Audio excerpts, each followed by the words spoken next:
მარნეულში მარნეულობა 2023 აღინიშნა ღონისძიების ფარგლებში თემატური ინსტალაციები, პავილიონები, მოსასვენებელი სივრცეები, ხელნაკეთი ნივთების და შემეცნებითი გამოფენები მოეწყო.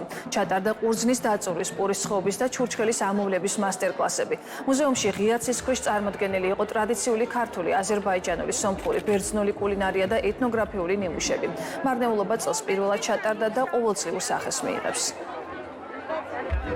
ღონისძიებაზე წარმოდგენილია მარნეულის მუნიციპალიტეტის მრავალფეროვანი კულტურა.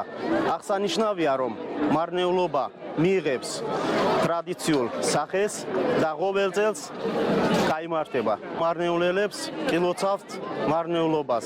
ძალიან მიხარია, რომ მოსახლეობაში არის საზეიმო განწყობა. მე პირადად განსაკუთრებულად ამაყი და ბედნიერი ვარ, რომ საფუძველი ჩაეყარა ჩემ მშობლიურ ქალაქში ამ დღესასწაულს, რომელიც ტრადიციულად ყოველწლიურად აღინიშნება. ულოცავ ყველას ამ დღესასწაულს